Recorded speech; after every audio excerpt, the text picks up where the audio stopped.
From where I sit, my boss, President William Ruto, and I, the elections are over, and we want all Kenyans to be one team, to be one people for the development of this country.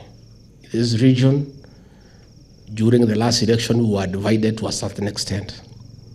87% voted for President William Ruto and I, 13% exercised their democratic right as it should be and voted the other way.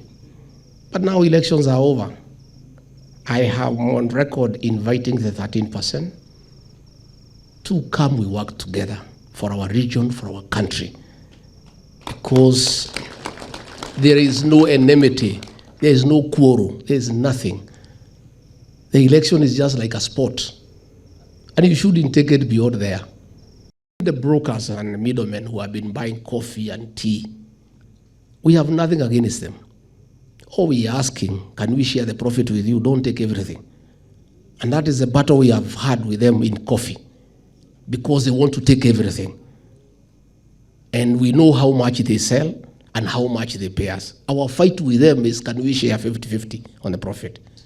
And what we have done, because they created an artificial shortage to force us to abandon the reforms, President William Ruto authorized 4 billion shillings through KPCU to buy coffee from farmers and give an advance of 80 shillings per kilogram of cherry.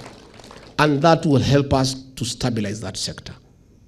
So again, I want to give hope to our farmers and to say these reforms are on course, and we are determined to restore sanity in the agricultural sector.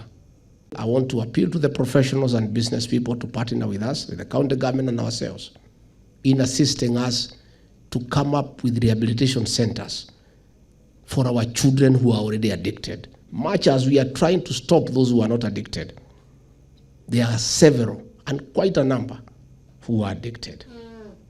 The governor of this county has come up with a rehabilitation center in Uhuru. I want the other governors who are here and who are not here, please come up with one, because the other private rehabs are beyond the reach of these young people who have been addicted. They are very expensive. The only way we can help these young boys and girls is through a county-owned rehabilitation center, which will be giving a service and not for making profit. I want to urge the business people, the professionals, if you are a doctor, can you volunteer your services there? If you are a businessman, can you offer some help? Because these are our children, and it could be you today, it could be you tomorrow.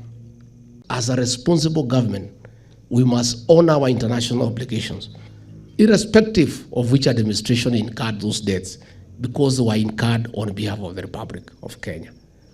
So I want to give you an assurance. Much as we are trying to put things together, we have an obligation internationally to honor our debts. That is why we are trying to tighten the revenue collection. And I want to give you an assurance. Much as you are paying taxes, those taxes must be used for the purpose for which they have been collected. There before, there has been a lot of leakage, corruption, mismanagement, misappropriation of public funds. President William Ruto and his government has committed that all taxes collected must be used for the purpose for which they were collected. We have told our ambassadors and high commissioners, the ones we have appointed and the ones we have inherited and the others we are going to appoint, we are changing our approach to diplomacy. What we want is commercial diplomacy. 70% of the work of our ambassadors and high commissioners will be to look for new markets and expand existing ones. Hiyo ndio kazi itakuwa ya mabalozi.